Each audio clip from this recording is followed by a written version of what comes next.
Good afternoon. I am Andrea Chisholm with the Midday News. A special welcome if you're watching on onespotmedia.com. The private sector organization of Jamaica, PSOJ, will be re-evaluating how an end to the states of public emergencies will impact businesses. The parliamentary opposition last night voted not to extend the security measure. The zones of special operations in Mount Salem, St. James and Denham Town, Kingston will, however, continue. PSOJ President Howard Mitchell says he will be discussing the issue with the executive today before making a formal statement.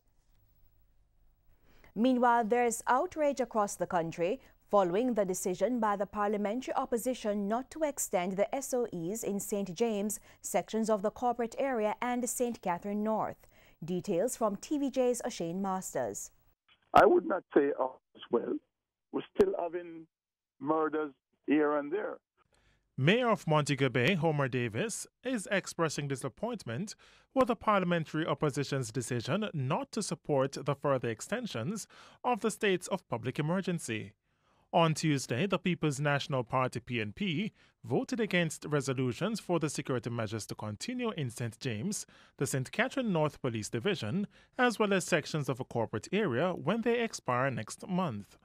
Speaking with TVJ News this morning, Mayor Davis said the residents of St. James were aware of the fact that the state of emergency was a temporary security measure.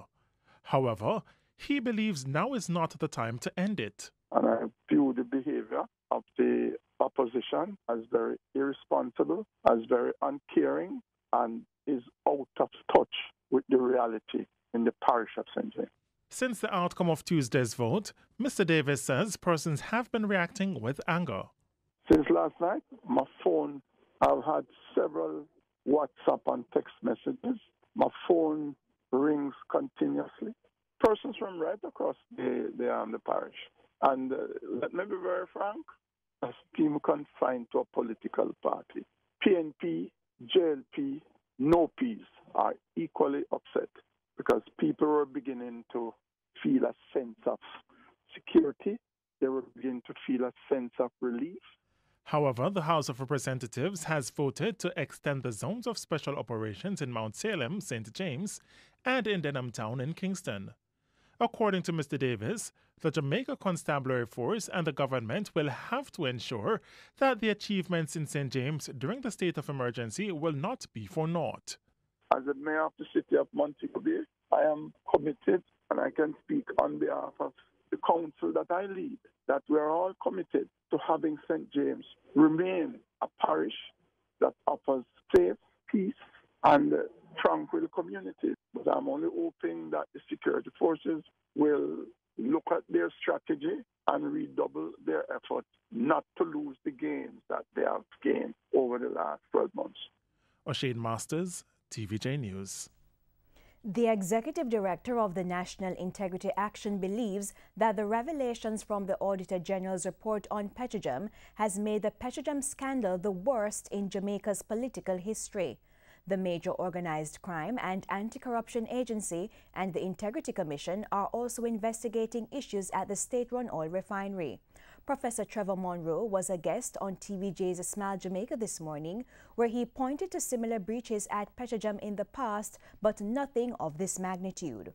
In 2007, the Auditor General reported that there were breaches of procurement policy, unapproved financial spending. 2010, there was another report. 2017, this was the report by the Venezuelan auditors. And 2018, you don't lose $5 billion in unaccountable losses and $18 billion over a period of time. Nepotism, explicit people giving jobs to friend and company without any kind of interviews. In fact, people who are interviewed and turned down then end up with a job.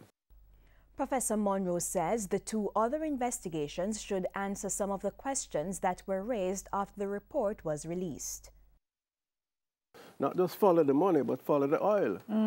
Where did these unexplained losses of hundreds of, tens of thousands of barrels go? That's a question that we need not and should not speculate about. We pay public officials who do a good job, as the Auditor General did. We hope that the Integrity Commission and MOCA will do an equally good job. And as I said before, punishment must follow. Opposition leader Dr. Peter Phillips has rejected a call from the Jamaica Labour Party for Philip Paulwell to be removed as the Shadow Minister on Energy. Dr. Phillips released a statement last night saying he has full confidence in Mr. Paulwell and he will remain in the post.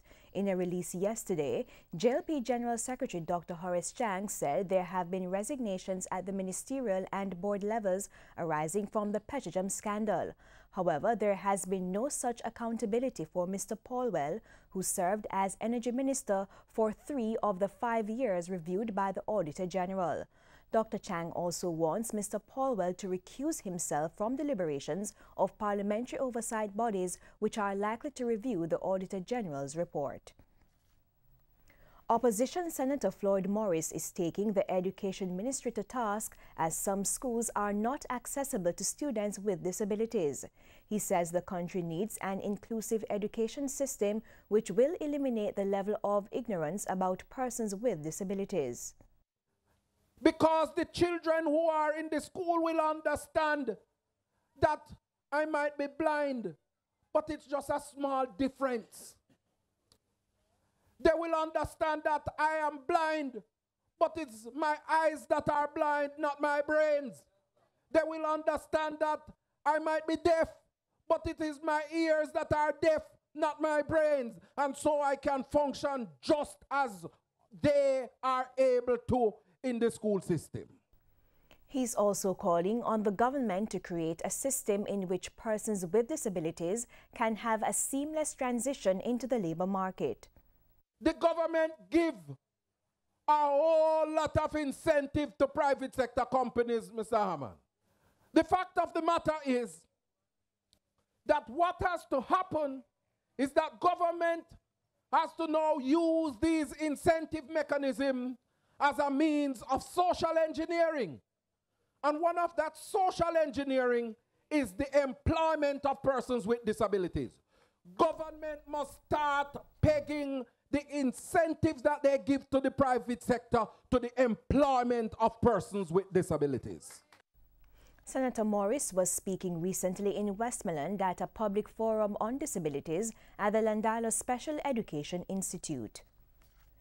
In a TVJ News follow-up now, the man who was taken into custody in connection with the death of Jamaican British national Karen Clearly Brown has been charged with murder. He is to appear in court this week. This was confirmed last night by head of the Area 2 Police, Assistant Commissioner Elbert Nelson.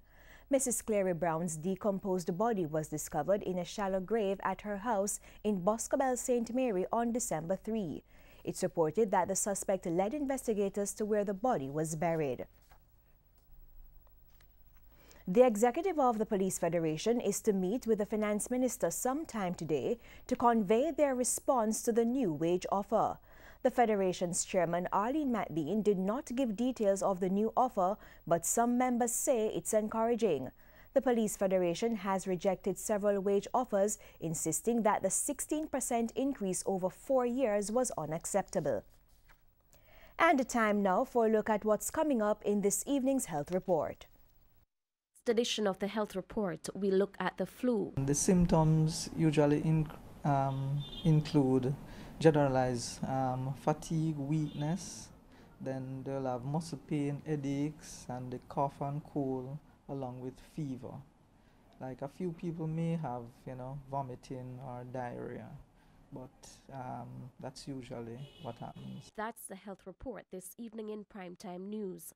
And now for today's Healthy Living tip. It is important to check with your doctor when you first get the flu.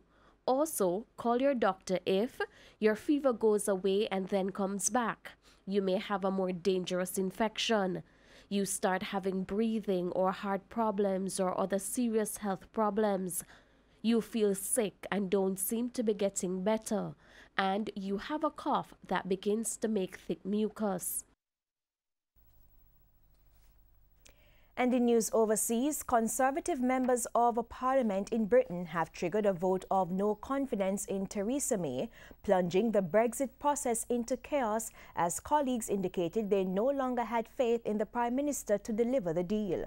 Sir Graham Brady, the chair of the 1922 committee, received at least 48 letters from Conservative members of Parliament calling for a vote of no confidence in Ms May. Under party rules, a contest is triggered if 15% of Conservative MPs write to the chair of the committee of backbenchers. But despite the vote of no confidence in Ms May, she says she'll not be going down without a fight. That vote with everything I've got. I have been a member of the Conservative Party for over 40 years. I've served it as an activist, councillor, MP, shadow minister, Home Secretary, and now as Prime Minister. I stood to be leader because I believe in the Conservative vision for a better future, a thriving economy with nowhere and nobody left behind, a stronger society where everyone can make the most of their talents, always serving the national interest. And at this crucial moment in our history, that means securing a Brexit deal that delivers on the result of the EU referendum. And in sports, reigning RJR Sports Foundation Sportswoman of the Year, Alia Atkinson, continued her dominance of the short course circuit, winning the women's 50-meter breaststroke event at the World Swimming Championship in China this morning.